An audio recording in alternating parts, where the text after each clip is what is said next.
बच्चों, आज हम लोग 11th क्लास की फिजिक्स में द्रव्यों के तापीय गुण का आज हम लोग लेक्चर नंबर तीसरा पढ़ने जा रहे हैं। और आज हम लोग पढ़ेंगे ऊष्मीय प्रसार के बारे में।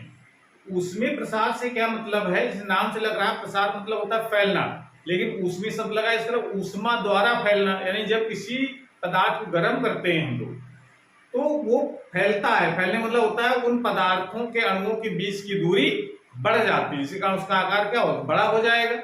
तो ऐसी जो घटना होती है कि ऊष्मा द्वारा किसी पदार्थ का फैलना, ये ऊष्मीय प्रसार कहलाता है। अब ये पदार्थ से मतलब यहाँ पर क्या है?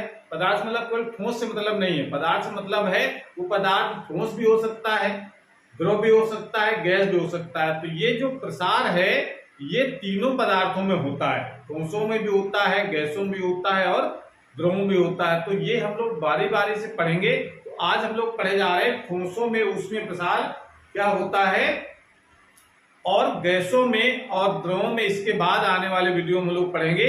तो आज हम लोग सिर्फ बात करेंगे ठोसों के प्रसार के बारे में। तो ठोसों का जो ऊष्मीय प्रसार होता है इसको इंग्लिश में कहते हैं हम लोग थर्मल एक्सपेंशन ऑफ सॉलिड। तो इसका मतलब क्या है? जब किसी ठोस को गर्म करते हैं तो उसका आकार बढ़ता है। आकार से बढ़ने का मतलब लंबाई बढ़ना नहीं, केवल उसका लंबाई बढ़ सकती है, उसका क्षेत्रफल बढ़ सकता है, उसका आयतन बढ़ सकता है। तो जब किसी पदार्थ को हम गर्म करते हैं तो उसका आकार बढ़ना, उस ठोस का आकार बढ़ना, ये ठोसों का ऊष्मीय प्रसार कहलाता है। तो सिंपल से हम लिख सकते हैं इस तरीके से, ऊष्मा द्वारा किसी ठोस पदार्थ का फैलना उस ठोसों का ऊष्मीय प्रसार कहलाता है। ये एक सिंपल सी परिभाषा लिख सकते हैं। क्योंकि ठोस तीनों आकार में हो सकते हैं, एक तार हो सकता है किसी ठोस पदार्थ का, किसी धातु का, तो तार हो सकता है, तो उसको गर्म करेंगे तो उसकी लंबाई बढ़ जाएगी।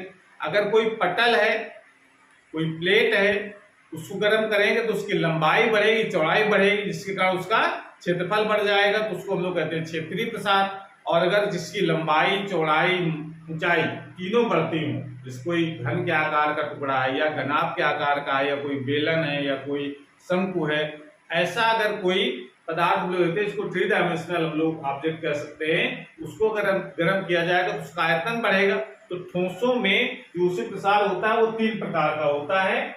एक होता है रेखीय प्रसार, जिसको हम लोग अनडायरेक्ट प्रसार भी कहते हैं, इंग्लिश में आता है लीनियर एक्सपेंशन। दूसरा होता है क्षेत्रीय प्रसार, जिसको कहते हैं सुपरफिशियल एक्सपेंशन।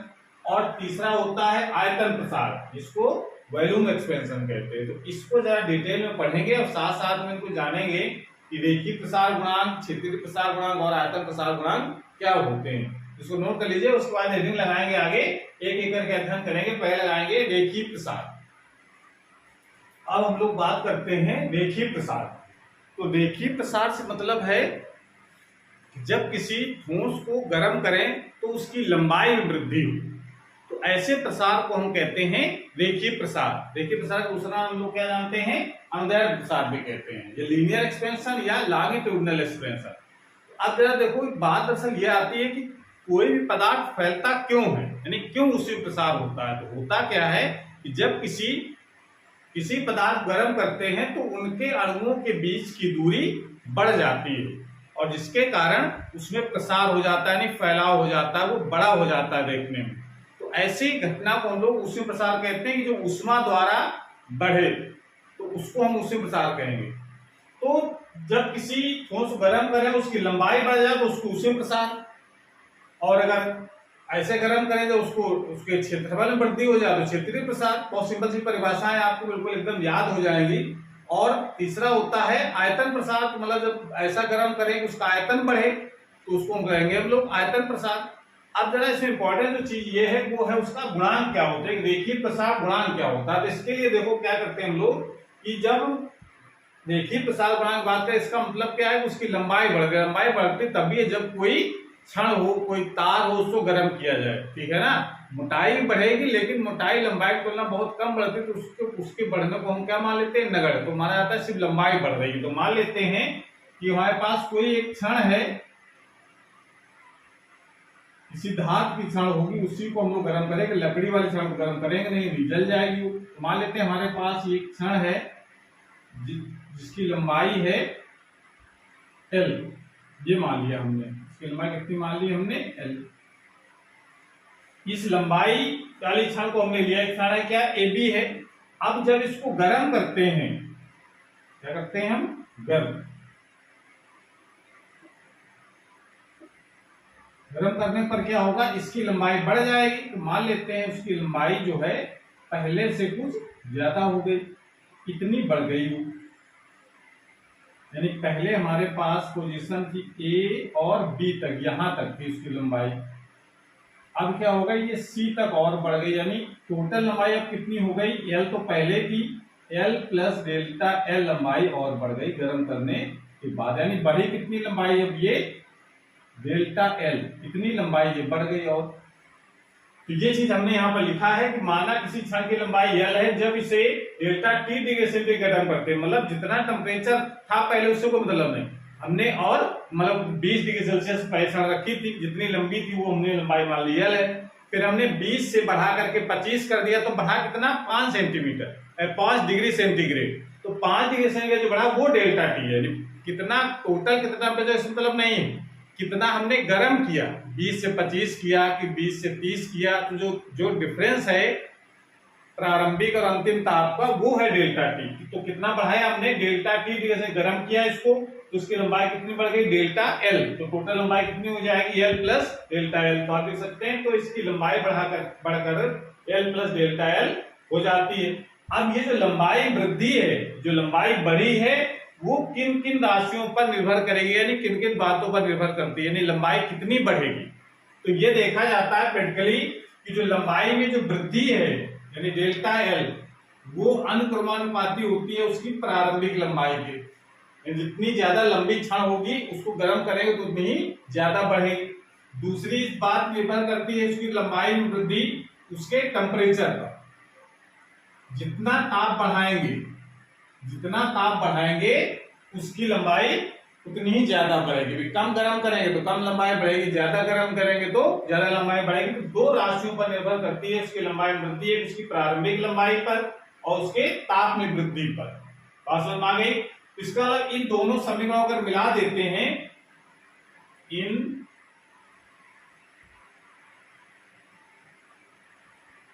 दोनों समीकरणों को मिलाने पर, जब एक मिला देंगे तो क्या बन जाएगा, डेल्टा एल अनुक्रमानुपाती एल डेल्टा टी, ये तो आ जाएगा, एल डेल्टा टी हो जाएगा। जब इस चिन्ह को जब हटाते हैं समानुपाती चिन्ह को, तब क्या लगाया जाएगा, एक बराबर और एक कांस्टेंट। तो यहां पर कांस्टेंट क्या लगाते हैं हम लोग, अल्फा। देखो तो ध्यान रखना है, ये समानुपाती का चिन्ह है और ये अल्फा का चिन्ह है, दोनों डिफरेंस समझना है। और एल डेल्टा टी, इतनी लंबाई में वृद्धि हो जाएगी अल्फा एल डेल्टा टी। जहां पर जो अल्फा हमने लगाया है, कांस्टेंट लगाया, जहां अल्फा एक नियतांक है जिसे क्षण के पदार्थ का रेखीय प्रसार गुणांक कहते हैं। ये जो कांस्टेंट लगाया है, इसी कांस्टेंट को हम लोग क्या कहते हैं, रेखीय प्रसार गुणांक। अब इसकी डिफिनेशन हमको लिखनी है। अभी तो ये पता चल गया कि यहाँ पर जो कांस्टेंट लगा वो रेखीय प्रसार है, रेखीय प्रसार गुणांक है, लेकिन इसका परिभाषा कैसे लिखेंगे, तो जरा पक्षांतर करके यहाँ से हम लोग क्या लिख सकते हैं, alpha is equal to delta L upon L into delta T. ये जो फार्मूला निकल करके आया है, ये इंपॉर्टेंट फार्मूला है। तो इसकी परिभाषा हम लोग क्या लिखेंगे, अतः है। तो परिभाषा लिखने के लिए क्या करना पड़ेगा हमको, यदि L is equal to 1 metre, इसकी लंबाई कितनी हो क्षण की, 1 मीटर हो, तथा डेल्टा टी टेम्परेचर में जो वृद्धि है वो कितनी हो, 1 डिग्री सेंटीग्रेड। डेल्टा टी का जो मान है वो कितना हो, 1 डिग्री सेंटीग्रेड। तो आगे देखो यहां पर हम लोग क्या लिख सकते हैं, तो जो अल्फा का जो मान होता है किसके बराबर हो जाएगा, देखो डेल्टा एल अपान 1 इंटू 1, ये तो आएगा भाई। यदि एल का मान 1 मीटर तथा डेल्टा टी का मान 1 डिग्री सेंटीग्रेड अगर मान लेते हैं तो यहां पर वैल्यू रखो जरा, ये डेफिनेशन बनाने के लिए है। तो इसको क्या लिख सकते हैं हम लोग, alpha is equal to L delta L upon 1 into N, यानी अल्फा इज इक्वल टू क्या हो जाएगा, डेल्टा एल, ये तो आ जाएगा। तो इसकी परिभाषा क्या लिख सकते हैं, अतः परिभाषा आप यहां से लिखो, अतः एकांक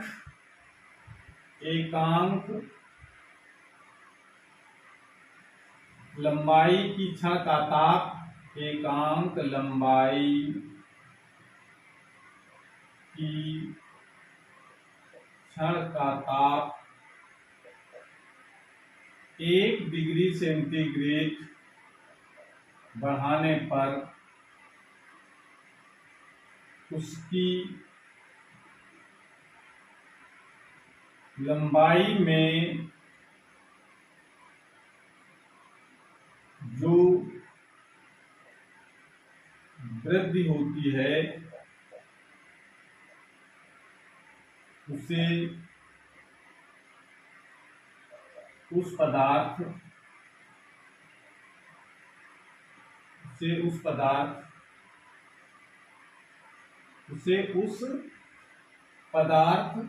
का रेखीय प्रसार गुणांक कहते हैं।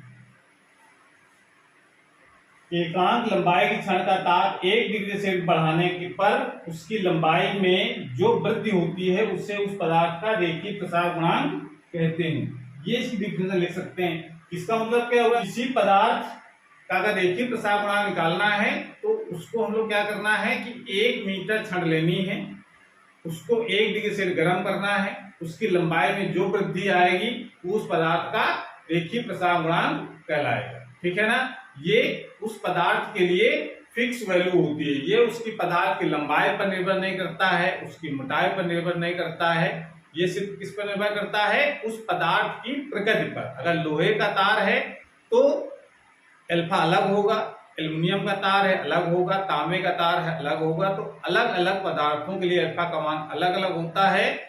और लंबाई पर यानी एक ही पदार्थ की 2 छड़ें दे दी जाएं, एक कम लंबी हो एक ज्यादा लंबी हो, कहा जाए किसका अल्फा ज्यादा होगा, तो ऐसा नहीं है, दोनों के लिए अल्फा क्या होगा, सेम आएगा। ठीक है ना। तो ये बात तो समझ में आ गई कि रेखीय प्रसार गुणांक और रेखीय प्रसार क्या होता है। अब अगले दिन लगाएंगे हम लोग क्षेत्रीय प्रसार, इसको नोट कर लीजिए। तो क्षेत्रीय प्रसार अगर पढ़ना है तो बहुत ज्यादा कठिन काम नहीं है। अगर जो हमने यहाँ पर बात कर रहे थे अभी कि जहां जहां हमने लंबाई उसके वहां क्षेत्रफल अगर लिख देते हैं तो पूरा कॉन्सेप्ट क्षेत्रीय प्रसार का हो जाएगा। ठीक है ना। तो इसको थोड़ा चेंज करके इसकी भाषा को हम लोग कैसे चेंज कर सकते हैं क्षेत्रीय प्रसार में, तो पहले लगाएंगे आप क्षेत्रीय प्रसार। यहां पर क्या लिखते हैं, क्षेत्रीय प्रसार। तो परिभाषा ऐसी क्या हो जाएगी अब कि जब किसी ठोस को गर्म करने पर उसकी नहीं, अब यह क्या लिखा जाएगा, उसके क्षेत्रफल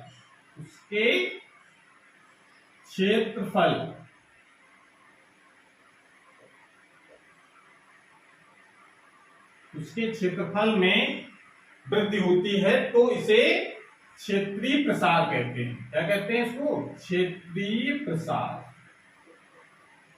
ये आपको इतना चेंज कर देना है, जब किसी ठोस गर्म करने पर उसके क्षेत्रफल वृद्धि होती है तो इसे क्षेत्रीय प्रसार कहते हैं। ठीक है। अब जैसे इसका अगर गुणांक भी आपको लिखना है तो यहां क्या लिखा जाएगा, क्षेत्रीय प्रसार गुणांक, क्षेत्रीय प्रसार गुणांक। तो इसमें हम लोग छड़ ले रहे हैं, इसमें क्या लेना है आपको, एक पटल। तो माना किसी पटल यहां पर आपको चेंज करो, माना किसी पटल का प्रारंभिक क्षेत्रफल, यहां थोड़ा जगह बना करके लिख दो, क्षेत्रफल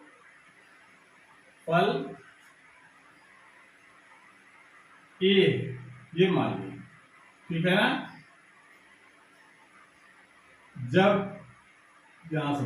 जब इसे डेल्टा टी डिग्री से गर्म करते हैं तो इसका क्षेत्रफल, क्या लिखे ना इसको, इसका क्षेत्रफल, ये थोड़ी भाषा लिख लो, उसकी आसानी रहेगी। इसका क्षेत्रफल बढ़कर कितना हो जाता है, ए प्लस डेल्टा ए हो जाता है, ये इसकी बात समझ ली। क्या बनाया हमने कि माना किसी पटल का प्रारंभिक क्षेत्रफल कितना है, ए, पटल मतलब कोई प्लेट है, इसका एरिया है ए, जब इसे डेल्टा टी डिग्री सेंटीग्रेड गर्म करते हैं तो इसका क्षेत्रफल बढ़ करके ए प्लस डेल्टा ए हो जाता है। अब क्षेत्रफल में ये वृद्धि, लंबाई को आपको कितना छेद करना है, क्षेत्रफल में ये वृद्धि निम्नलिखित राशियों पर निर्भर करती है। तो आप जरा बात करो, हम लोग कौन कौन सी राशियां होंगी, तो सेम आपको यहाँ पर लंबाई थी, तो यहाँ पर क्या हो जाएगा, क्षेत्रफल। तो बात जैसे मान लेते हैं कोई हमारे पास एक पटल है, जैसे हमने हमारे पास कोई पटल लिया है, तो जरूरी नहीं वर्गाकार हो, किसी भी आकार का पटल हो सकता है। ये इसका स्क्वायर एरिया कितना है, ए है। इसको जब गर्म किया हमने, गर्म करने पर जब गर्म करेंगे तो इसका एरिया पहले से बड़ा हो जाएगा, यानी इसका आकार बड़ा हो जाएगा, मतलब एरिया बड़ा हो गया। तो इसका एरिया कितना हो गया, यहां से यहां तक ए प्लस डेल्टा ए, यानी डेल्टा ए बढ़ गया। अब टोटल एरिया कितना हो गया, गर्म करने पर इसका एरिया बड़ा हो गया। तो क्या लिख देंगे हम लोग, इसका जो क्षेत्रफल में जो वृद्धि है, क्षेत्रफल में यह वृद्धि, क्षेत्रफल में वृद्धि मतलब डेल्टा ए, क्षेत्रफल में यह वृद्धि किस पर निर्भर करती है, उसके प्रारंभिक क्षेत्रफल पर। जितना बड़ा क्षेत्रफल होगा उसमें वृद्धि उतनी ही ज्यादा आएगी, और उसके ताप वृद्धि पर निर्भर करेगा। तो डेल्टा ए ताप पर तो निर्भर करेगा ही, जितना ज्यादा गर्म करेगा उसका एरिया उतना ही ज्यादा बढ़ेगा। इन दोनों समय मिला दो, तो मिलाने पर क्या होगा, यहाँ जहां जहां डेल्टा है उसकी जगह तो आपको ए कर लेना है। यहाँ पर क्या आ जाएगा, ए इंटू डेल्टा टी, या इसको यहाँ भी चेंज कर सकते हैं, तो यहाँ कितना हो जाएगा, ए इंटू डेल्टा टी। यहाँ पर जो समानुपातिक चिन्ह जब लगाया जाएगा, इसको हटाएंगे तो यहाँ क्या लगाते हैं हम लोग, बीटा। यहाँ पर क्या लिखा जाएगा, बीटा एक नियतांक है जिसे क्षण के, या क्षण यहाँ से क्या, जिसे पटल, क्या लिख देंगे हम लोग, पटल के पदार्थ का क्षेत्रीय प्रसार गुणांक कहते हैं। बीटा नियतांक जिससे पटल के पदार्थ का क्षेत्रीय प्रसार गुणांक कहते हैं। तो यहां से परिभाषा कैसे लिखी जाएगी, बीटा इज इक्वल टू, यहां पर डेल्टा ए पछांतर करेंगे, delta A upon A delta T, ये तो हो जाएगा।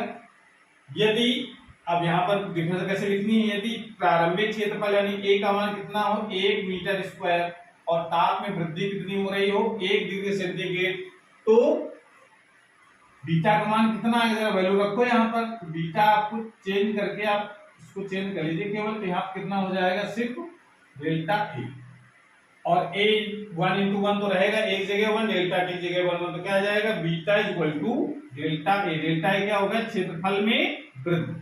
तो परिभाषा क्या बनी यहां से कि बीटा क्या है, कि अगर किसी पर 1 वर्ग मीटर एकांक क्षेत्रफल का कोई पटल है जिसका एरिया कितना हो, 1 वर्ग मीटर, और उसका ताप 1 डिग्री सेंटीग्रेड बढ़ाया जाए, तो उसके क्षेत्रफल में जो वृद्धि होगी उसे उस पदार्थ का क्षेत्रीय प्रसार गुणांक कहते हैं। तो परिभाषा क्या लिख देंगे इसमें, अतः एकांक क्षेत्रफल, लंबाई क्या आ जाएगा, एकांक क्षेत्रफल, एकांक क्षेत्रफल के पटल, इतना आसानी से हम लोग इसकी भाषा चेंज कर सकते हैं। एक तैयार कर लें, दूसरी अपने आप तैयार हो जाएगी। एकांक क्षेत्रफल के पटल का ताप 1 डिग्री सेंटीग्रेड बढ़ाने पर उसके क्षेत्रफल में क्या लिख देंगे, उसके क्षेत्रफल में जो वृद्धि होती है उसे उस पदार्थ का क्षेत्रीय प्रसार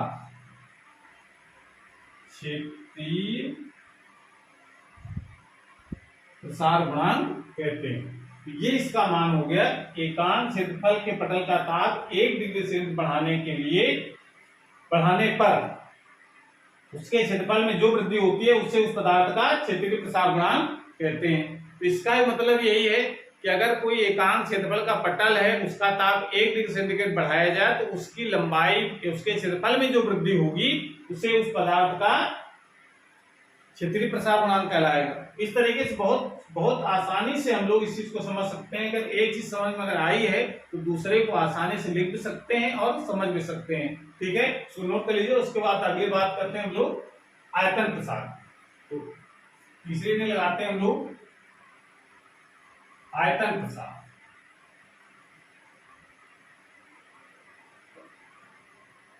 आयतन प्रसार में तो क्या डिफरेंस क्या करना है? आयतन प्रसार मतलब क्या हो गया, जब किसी ठोस गर्म करें तो उसके आयतन वृद्धि हो, यानी लंबाई बढ़ जाए, चौड़ाई बढ़ जाए, मोटाई बढ़ जाए, तो उसको कहेंगे हम लोग आयतन बढ़ गया है।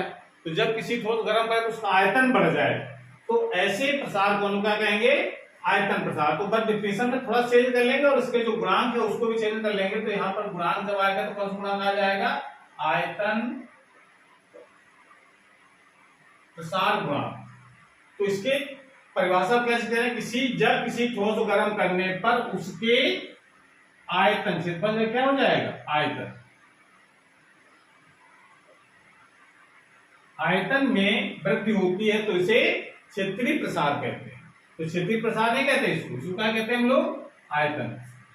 तो ऐसे करके आप करेक्शन कर लेंगे अपनी भाषा में, आयतन प्रसार कहते हैं।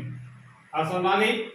अब जरा इसका आयतन प्रसार गुणांक जरा बात कर लो। तो आयतन प्रसार गुणांक क्या मतलब होगा कि माना किसी ठोस, अब कोई भी यहाँ पर कोई भी ठोस हो सकता है, 3 डायमेंशनल कोई ठोस हो, गोला हो, कोई घन है, कोई घनाभ है, ठीक है ना। तो कोई भी आकार का गोला शंकु हो सकता है। तो माना किसी ठोस, ठोस की आकृति आप कुछ भी लिख सकते हैं, घन के आकार का लिख सकते हैं, बेलन के आकार लिख सकते हैं। तो ये हम जनरली भाषा क्या लिखते हैं, ठोस। माना किसी ठोस का प्रारंभिक आयतन, प्रारंभिक आयतन क्या मान लें हम लोग, 20। माना किसी ठोस का प्रारंभिक आयतन 20 है। जब इसे डेल्टा टी डिग्री सेंटीग्रेड गर्म करते हैं तो इसका आयतन बढ़कर क्या बढ़ेगा, इसका आयतन। तो आयतन यहां कर लीजिए, आयतन बढ़कर कितना हो जाता है, v प्लस डेल्टा v हो जाता है। डेल्टा v क्या है, आयतन में वृद्धि है। तो आयतन में बढ़ जाता है, तो आयतन में वृद्धि, तो आयतन वृद्धि कितनी हो रही है, डेल्टा v। तो आयतन में वृद्धि, आयतन में ये वृद्धि निम्नलिखित राशियों पर निर्भर करती है। कौन कौन सी राशियां हैं, यहाँ पर डेल्टा v क्या है, आयतन वृद्धि किस पर निर्भर करेगी, उसके प्रारंभिक आयतन पर। और ताप में तो निर्भर करती है सभी राशियां, ठीक है ना। ताप अगर जितना ज्यादा होगा उसका आयतन, क्षेत्रफल, लंबाई कुछ भी उतनी ही ज्यादा बढ़ेगी। तो आयतन वृद्धि किस पर निर्भर करेगी, टेम्परेचर के अनुपाती है।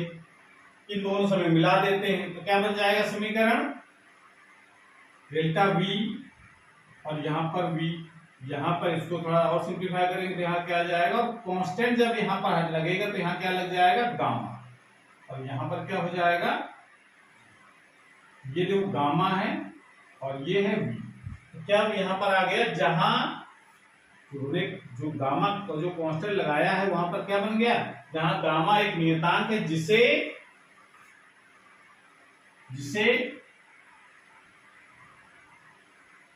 ठोस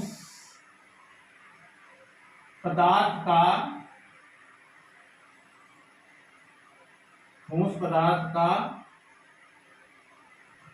आयतन प्रसार गुणांक कहते हैं। तो जो भी ठोस पदार्थ हम ले रहे हैं वो पदार्थ कौन सा है उसका कहलाएगा आयतन प्रसार गुणांक। अब इसको जरा परिभाषित करना, परिभाषित कर पाठांतर कर लो इसको जरा। गामा इक्वल टू क्या लिखा जाए ऊपर वाले समीकरण से, gamma equal to delta V upon V, यानी वी मतलब प्रारंभिक आयतन, जो प्रारंभिक आयतन है, और अपॉन डेल्टा टी भी रहेगा साथ में। तो यहाँ पर परिभाषा लिखने क्या करें हम लोग, यहाँ से प्रारंभिक अगर आयतन बी है उसको क्या मान लेते हैं 1 घन मीटर, और ताप वृद्धि कितने करें 1 डिग्री सेंटीग्रेड। तो यहाँ पर क्या चेंज हो जाएगा, गामा इक्वल टू हो जाएगा डेल्टा वी यानी आयतन वृद्धि बटे 1 इंटू 1, यानी कितना बचेगा यहाँ पर डेल्टा वी। तो परिभाषा क्या बन गई कि अतः एकांक आयतन, एकांक आयतन क्या लिख जाए, एकांक आयतन के ठोस का ताप 1 डिग्री सेंटीग्रेड बढ़ाने पर उसके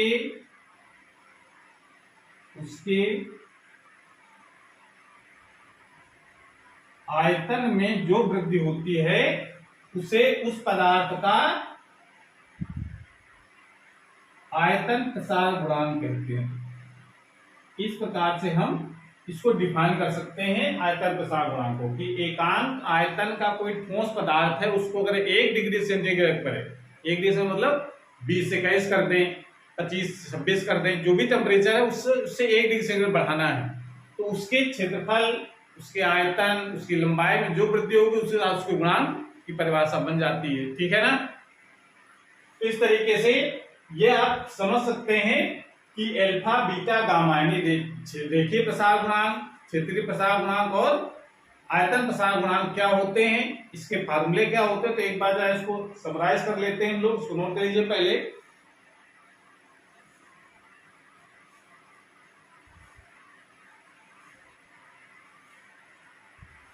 तो इस चीज हमने लिखा, अल्फा का मान क्या निकाला हम लोग, रेखीय प्रसार गुणांक का मान क्या निकला है, delta L upon L into delta, ये निकल करके आ गया है। बीटा का मान क्या निकला है, delta A upon A into delta T, ये निकल करके आया। और गामा का मान क्या निकला है, delta V upon V into delta, ये निकल करके आया। यहां से हम लोग इसको इससे ये भी निकाल सकते हैं, रेखीय प्रसार गुणांक पता है तो लंबाई में वृद्धि कितनी आ जाए इसको क्रॉस मल्टीप्लाई करके लिख सकते हैं हम लोग, अल्फा एल डेल्टा टी। इसकी लंबाई में जो वृद्धि आएगी वो कितनी, क्षेत्रफल कितनी वृद्धि आएगी, यानी डेल्टा ए का मान कितना हो जाएगा, beta A L delta T. और आयतन में कितनी वृद्धि आएगी, पक्षांतर के उसको लिख सकते हैं गामा बी डेल्टा, ऐसा लिख सकते हैं कि नहीं।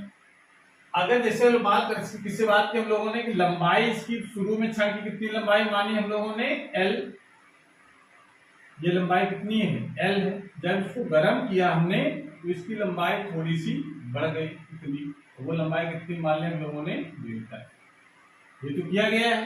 तो लंबाई, टोटल लंबाई कितनी हो गई अब देखा जाए यहां से यहां तक की, एल तो पहले थी, डेल्टा एल बढ़ के डेल्टा एल का मान कितना है, अल्फा एल डेल्टा, तो लंबाई बढ़ी।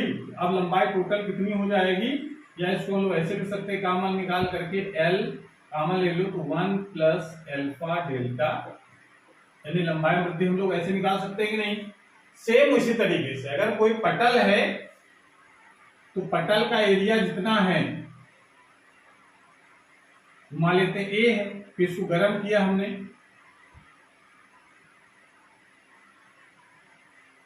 तो इसका एरिया पहले से ज्यादा हो गया, कितना ज्यादा हो गया, मान ले डेल्टा ए, तो डेल्टा, तो टोटल अब एरिया कितना हो गया, टोटल एरिया कितना हो जाएगा, तो टोटल एरिया आप निकाल सकते हैं, टोटल एरिया हो जाएगा ए plus delta A, total area हो जाएगा। इसका मान कैसे निकाल सकते हैं हम लोग, ए तो रहेगा ही, क्षेत्रफल वृद्धि कितनी आई, बीटा, बीटा यहां निकला बीटा ए डेल्टा टी, जैसे कामा लिया जा सकता है, कामा तो क्या बन जाएगा 1 प्लस बीटा डेल्टा टी, इतना एरिया टोटल हमारा हो जाएगा। इसी प्रकार से आयतन वाले को डिफाइन कर सकते हैं हम लोग, जैसे कोई कोई ठोस है और उसको हमने गर्म किया, मान इसका ये इस आकार का हमारे पास ठोस है, उसको गर्म किया, पहले उसका आयतन कितना था v था, जब इसको गर्म किया तो इसका एरिया पूरा एरिया का पूरा लंबाई बढ़ेगी, चौड़ाई बढ़ेगी, ऊंचाई बढ़ेगी, तो क्या बढ़ जाएगा टोटल उसका आयतन बढ़ जाएगा, इतना आयतन। तो इतना आयतन कितना हो गया v प्लस डेल्टा v, पहले आयतन कितना था v था, बाद में डेल्टा v और बढ़ गया, टोटल आयतन कितना हो गया। इसका मान कैसे निकाल सकते हैं v प्लस और यहां लिख सकते हैं gamma v delta T, delta बढ़ा हुआ आयतन कितना है गामा v डेल्टा टी, जैसो निकाल सकते हैं v कॉमन तो अंदर कब से 1 प्लस गामा डेल्टा टी। इस प्रकार से हम लोग बढ़ा हुआ आयतन निकाल सकते हैं, कितना आयतन बढ़ करके हो जाएगा गर्म करने पर, ठीक है ना। तो ये तो थी हमारी कहानी अल्फा बीटा गामा की। अब जरा इनकी हम लोग मात्रा की बात कर लेते हैं, तो मात्रा इसका कितना हो जाएगा, ठीक है ना। तो तीनों के देखो फार्मूले जो हमने लिखे हैं यहाँ पर, तो फार्मूले से पता चल रहा है कि इसके मात्रक क्या हो। देखो जरा अल्फा की बात करें तो लंबाई, अगर लंबाई का मात्रक लिखना है मीटर, इसको बटे मीटर, तो डेल्टा टी बचे केवल इसका मात्रक डिग्री सेंटीग्रेड हो जाएगा। तो आप इसमें सभी में मीटर स्क्वायर मीटर कैंसिल हो जाएगा, metre cube metre cube cancel हो जाएगा, तो अल्फा मात्रा की बात करेंगे तो alpha comma beta comma gamma के मात्रक प्रति डिग्री सेंटीग्रेड, प्रति डिग्री सेंटीग्रेड तो आएगा, यहाँ कट गया 1, यहाँ कट गया 1, यहाँ कितना बचेगा बटे में डिग्री सेंटीग्रेड ऊपर जाएगा तो प्रति डिग्री सेंटीग्रेड है, सेकंड डिग्री सेंटीग्रेड इनवर्स भी कह सकते हैं कि मात्रक प्रति डिग्री सेंटीग्रेड होते हैं। तीनों का मात्रक आप देख सकते हैं, तीनों कोई मात्रक कुशल का बताएंगे प्रति डिग्री सेंटीग्रेड होते हैं। इसके मात्रक या इनके मात्रक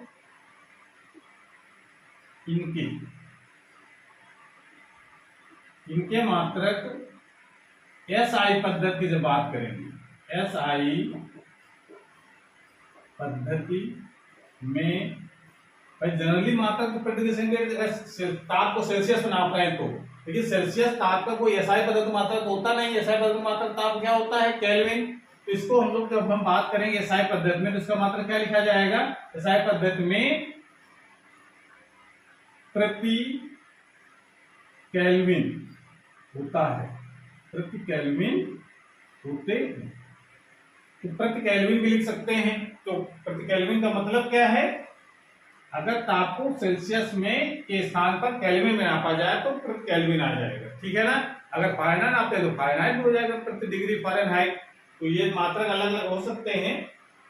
और अगर विमा की बात करें तो क्या आ जाएगा, alpha comma beta comma gamma का विमीय सूत्र क्या होगा, तीनों का विमीय सूत्र भी सेम आएगा। विमीय सूत्र क्या हो जाएगा भाई, ताप की जगह क्या लिखना है आपको थीटा, तो थीटा इनवर्स हो जाएगा इसके सूत्र ये हो जाएगा। और जो अल्फा बीटा जो गामा है ये उसकी चौड़ाई मोटाई क्षेत्रफल आयतन इस पर निर्भर नहीं करता, किस पर निर्भर करता है, पदार्थ की प्रकृति पर। Alpha comma beta comma gamma के मान पदार्थ की प्रकृति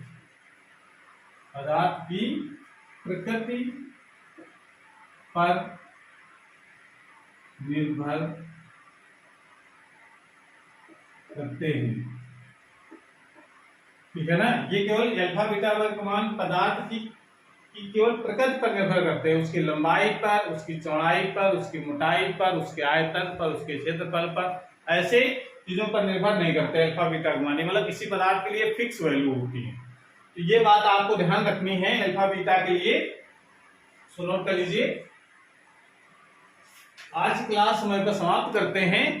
अगली क्लास में हम लोग नए टॉपिक के साथ आएंगे। नए टॉपिक का मतलब है कि जो अल्फा बीटा गामा हम लोगों ने पढ़ा है उनमें क्या रिलेशन होता है उसको हम लोग समझेंगे। तो आज यहीं पर समाप्त करते हैं। All the very best.